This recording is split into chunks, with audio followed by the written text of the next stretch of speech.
Okay, so today we're going to deal with what we call 0 point. The idea here being that when his arm can occupy the center, but his energy has to be forward, but not too forward.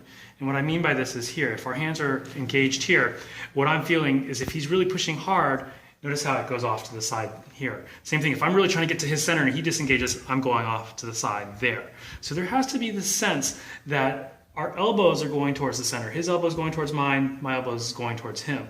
And so if I break contact, he's coming straight in. If he breaks contact, I'm going straight in.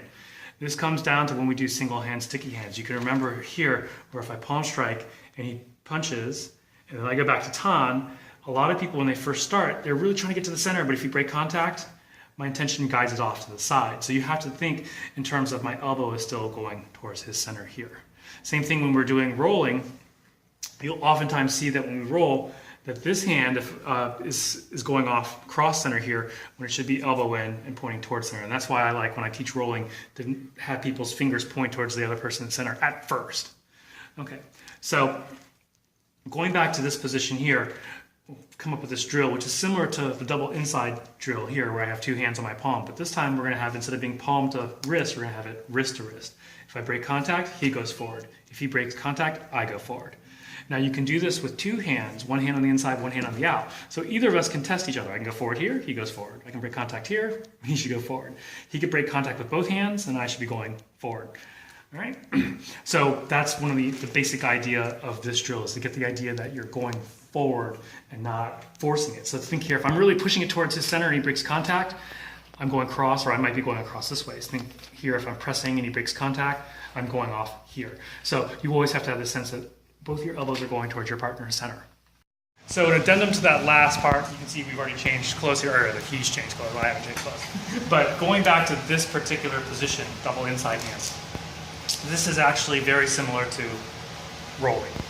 So one hand on the inside, one hand on the outside is pretty much the same as here.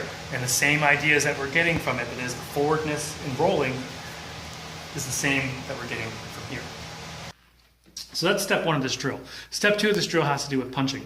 So you can think of it in terms of, once again, going back to single hand sticky hands. If I palm strike, if he punches towards my head, I want to punch towards his head.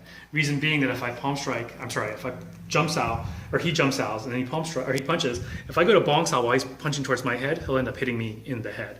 So I have to feel, once again, right now when we're in this position, there's this kind of like zero energy here. Now, if he goes forward and I feel that pressure increasing, it's going to push me to bong sao, which is standard single hand sticky hands. However, if I feel there's nothing there, he starts disengaging, I want to maintain that zero until I hit him in this position. All right, so going back to this drill, we can now add in punches. So if I break contact, he goes straight in. If I punch towards his head, he'll punch straight towards my head.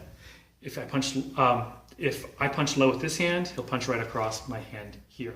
So I can either break contact with one hand or the other, or I can punch either high or punch low. Well, high with this hand, low with this hand. Okay?